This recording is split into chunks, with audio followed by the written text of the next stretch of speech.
vous salue Marie, comblée de grâce. Bonjour. Le Seigneur est avec vous. Alors aujourd'hui, je vais essayer de vous parler de Vincent, Et Jésus, le fruit de Vincent Lambert.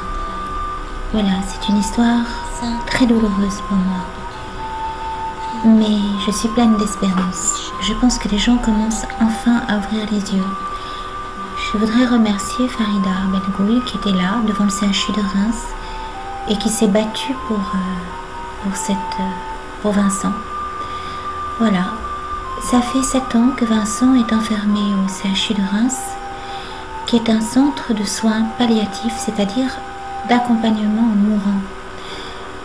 Or Vincent n'est pas mourant. Vincent n'est pas sous assistance respiratoire, Vincent n'est pas dans le coma.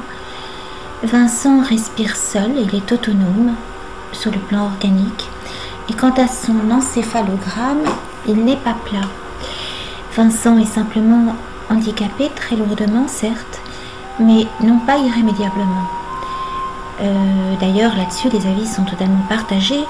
Les médias ont mis en avant des médecins qui parlaient de lésions irréversibles. Au contraire, 11 experts, depuis peu, ont affirmé que les lésions n'étaient pas irréversibles. Il y a d'ailleurs des cas, celui de mon frère entre autres, où des jeunes ou moins jeunes, dans des états bien pires que Vincent, se réveillaient. Voilà, son état de conscience est altéré. Ce qui est criminel et l'acharnement n'est pas du côté de la thérapeutique, ce n'est pas un acharnement thérapeutique, c'est un acharnement qui est morbide, un acharnement de la mort, puisqu'on le laisse prisonnier, si je puis dire, sous haute surveillance d'une brigade antiterroriste, dans ce couloir du CHU de Reims, qui est devenu pour moi, pour nous tous, le couloir de la mort, où Vincent n'est pas soigné, où Vincent est simplement là en attendant l'euthanasie par la soif et la faim, aidé d'une sédation soi-disant pour enlever la douleur, ce qui n'enlève pas la douleur, ce qui l'atténue à peine, au lieu d'être transféré dans un centre où il serait non seulement soigné, mais on essaierait d'éveiller sa sensibilité, sa conscience. Il y aurait des massages, des caresses, des paroles. On le sortirait en chaise, effectivement. Il prendrait l'air, il verrait la lumière, le soleil. Tout ça est très important pour une personne handicapée, même cérébralement. C'est très très important. Et là, Vincent n'est pas soigné. Il est simplement maintenu.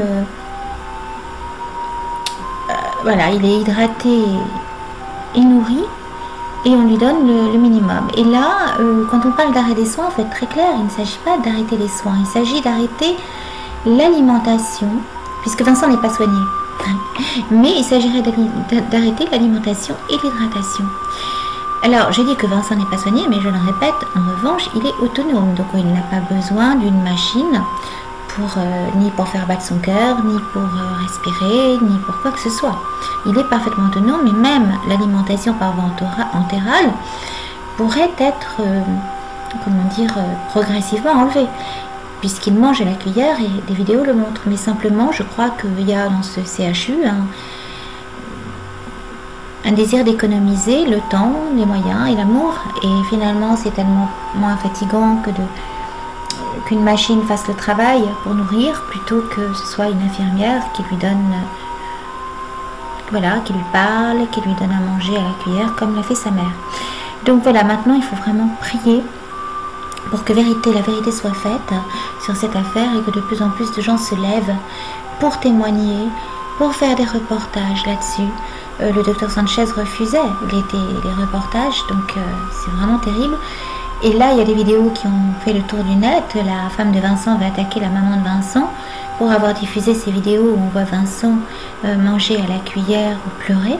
Mais ces vidéos sont très importantes parce qu'elles avertissent l'opinion de la propagande qu'elles ont subie depuis des années, pour bien montrer que Vincent est vivant, pleinement vivant, qu'il est autonome, qu'il peut pleurer, qu'il peut manger à la cuillère, et qu'il n'est donc pas le légume en état végétatif qu'on essaie de nous dépeindre depuis 7 ans. Et c'est une propagande mensongère.